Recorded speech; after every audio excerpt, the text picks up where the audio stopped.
Bucket naked.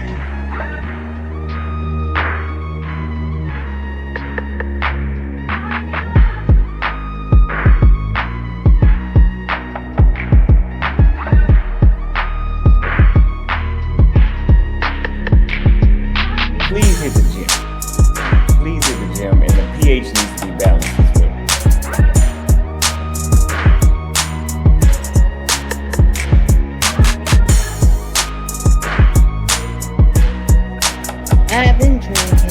I've been drinking. Can't keep your eyes open.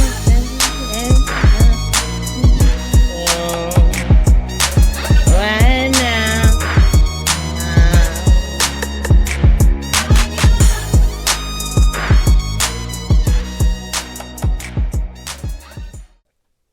Hey, what's going on, everybody? Welcome back to JLerone Presents. If you guys don't remember, back in 2006, this young lady who was a stripper, Mangum, went to a party. She was hired by the Duke Lacrosse team, I guess by some men on the Duke Lacrosse team, to come and, dance for these, young men at a party. She's a stripper, right? So she then claims that these guys, 3 guys on the Duke Lacrosse team, assaulted her sexually. I remember this in 2006. I was kind of on the fence then because it didn't sound right what she was saying.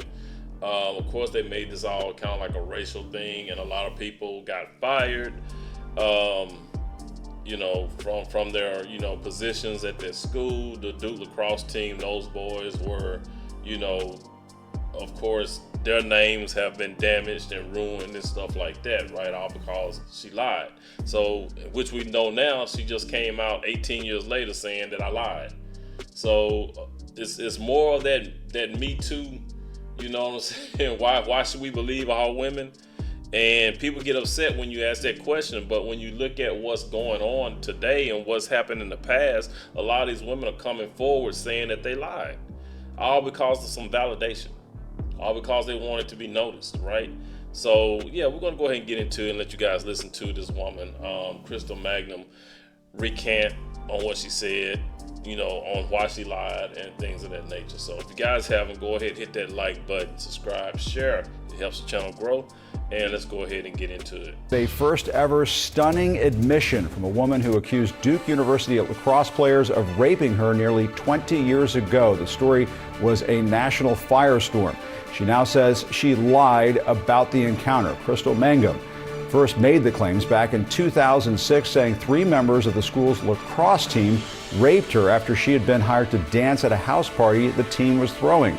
Police charged David Evans, Colin Finnerty, and Reed Seligman after Mangum's accusations. But after much back and forth and the city's DA stepping down from the case, North Carolina's Attorney General later dismissed the charges, citing a lack of evidence. But now, going on the record on a podcast nearly 20 years later, Mangum says she was lying the whole time. I testified falsely against them by saying that they raped me when they didn't, and that was wrong. And I betrayed the trust of a lot of other people who believed in me.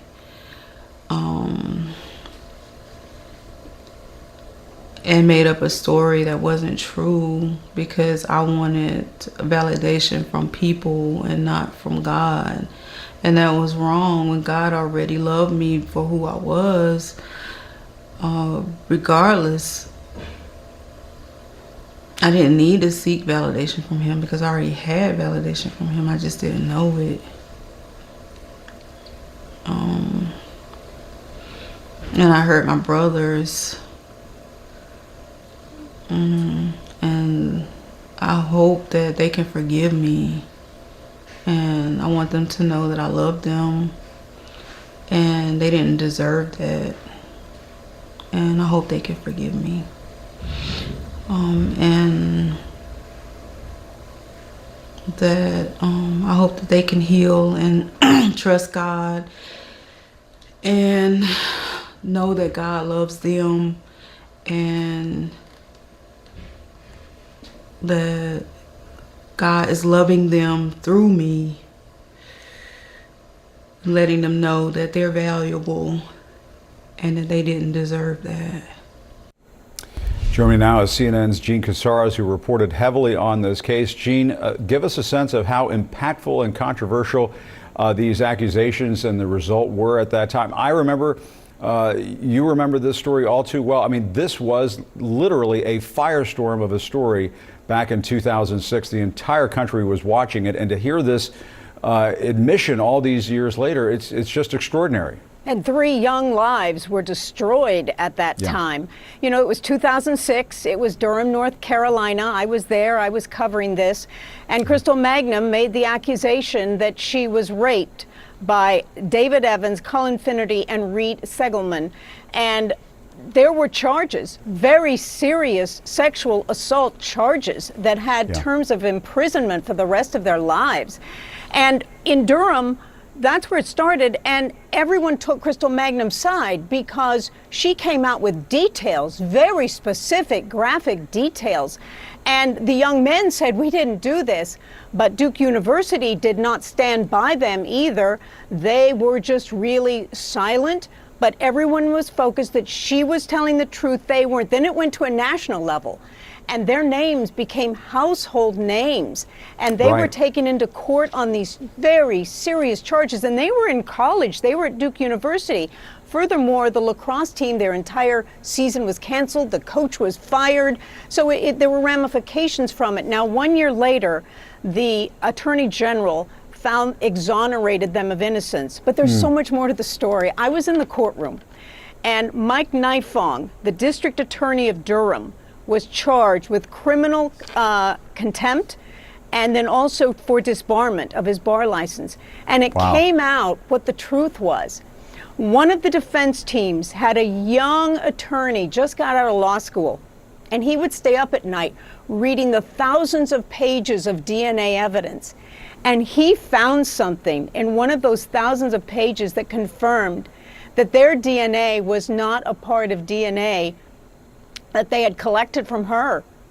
And that DNA evidence is actually one of the major factors that they were exonerated, and that came out during Mike Nifong's trial. He was convicted, by the way, the district attorney, who had stood by her and had done many interviews about how she was raped so viciously. And then they reclaimed their lives. But right there, I believe that's David Evans right there, he said that he, at the time, because he was in the courtroom during Mike Nifong's trial, he wanted to become an attorney because he wanted to help others who were wrongfully accused. And Jean, that school's lacrosse program was just smeared. I mean, and I'm sure suffered, and the school just suffered major reputational damage after that. Is there anything that could come as in part of the fallout of this? I mean, could there be some sort of lawsuit? I mean, I suppose there might not be much to sue for here. It doesn't sound like Crystal has a whole lot of assets on her. Well, she's in prison. Yeah, she's in prison right now for murder. And so that's true. There were several lawsuits at the time, one against Duke, another against Durham, the city of Durham. But now that she has come out on the record saying it, let's see legally what is available, because it has been almost 20 years, and I'm sure her resources are very, very sparse at this point. But we have tried to contact the 3 now men involved in this, their attorneys, and a local paper said that there are not comments at this point of their reaction to all of this. I do want to go to Caterina DePasquale. She is the podcaster who interviewed Crystal Mangum when this admission was offered up. Caterina, I understand you're on the phone with us. Tell us a little bit about this interview, and how did this come about? Well, so I'm a I'm a New Yorker who lives in Durham, North Carolina. I started my show, Let's Talk with Cat.com, and I was looking for an interesting interview. In my circle, people have talked about Crystal, and there was so much mystery around it for me because it seemed like some people viewed her as a pariah and some people still viewed her as a victim. And so I just thought, I want to find out for myself who this person is, and I wanted to see the reasonings behind decision making, and just that's where I was heading. Yeah, but Kat, tell me about this admission. I mean, she just blurted it out. Did you have to press her? How did that go down? So my intentions had nothing to do with getting any confessions out of Crystal. I contacted her via our online platform, and I asked her if I could interview her. And the protocol of this prison was that she needs to mail me a letter and confirm if she's down for the interview. She did. She mailed me a letter, and in the letter, she said that she would like to give me an interview, but also she would like to apologize to Duke Lacrosse players. And so she just says... It was surprising. Yeah. And she just says she made it up. It was a false accusation. Did she say why? But I want the pub... Yes. Well, so, yes, if you watch the full interview, there are like about 5 questions before she confesses, because I thought about it, and my platform is about finding out reasoning behind decision making, and so I attempted to look to see who Crystal was on a human level, and understand why she made the decision that she made. So it's really extraordinary. Well, Katerina, thank you so much for sharing this with us. It is quite the scoop. Katerina de Pasquale and Jean Casares, thank you for your time as well. We really appreciate it. Just an extraordinary story. Wow, yeah, that's crazy. So this woman, Crystal Mangum, is also in jail for allegedly murder. She's been convicted of murder, and she's in jail. Yeah, so like they said, as far as trying to sue, they probably won't get nothing from her. You know what I mean? Because she ruined a lot of lives. Like they said, people lost their jobs. These boys' names have been ruined. The Duke Lacrosse team at their school went through a lot of scrutiny, and you know what I'm saying? That program probably would never be the same, right? That's crazy, man. And like I said before, it's crazy how these women can sit up here and lie and make all these accusations that are false, and then nothing happens to them. And in her case, she really don't have any. I mean, she's paying the price of being incarcerated for something else. You know what I'm saying? That has nothing to do with the lie that she told. So I guess she had a guilty conscience and said, well, fuck it, I'm just gonna go ahead and tell the truth to this Talks with Cat podcast. But yeah, so it's like a lot of people were saying that how could she be lying, because her description of what happened was so detailed, right? And now that you see women have this vivid, they have a great imagination, put it that way. Women have a great imagination, man. They can, just because something is detailed and everything, just because she gave a detailed account of what happened, still don't mean that she's not lying. You know what I'm saying? I know they say if you tell the truth, you know what I'm saying, somebody's telling something so detailed, how could that be a lie? It has to be the truth, right? Since it's so detailed. Not necessarily. You know what I'm saying? People with vivid imaginations, they could be lying and be very detailed at the same time. So just because somebody recalls something to the T, you know what I mean? They can recall something exactly how they say it happened, and they can line it up. You know what I'm saying? They cross every T and dot every I. Doesn't mean that they're not lying. And in this case, you see that this woman, Crystal, even though her account of everything was so detailed and vivid, she was still lying. So, You can't make that excuse and say, well, she everything was so, concise and everything was so detailed. She has to be telling the truth. No, she does not have to be. That doesn't mean she's telling the truth. It doesn't mean anybody's telling the truth even if their details or the accounts are so accurate, right? But hey, now we know.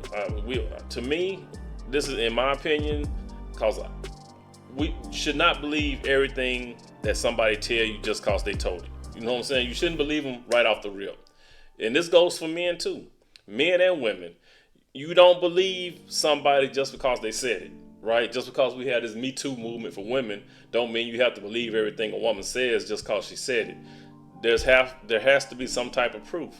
And like I said, the same thing with men. When a man come out and say something happened to him, if there's no proof, you can't just go right out and believe it just off the strength of what they're saying. There has to be some type of proof, right? So, but we're all in this, believe all women, mindset that just because they say something, that you automatically have to believe them. No, you do not.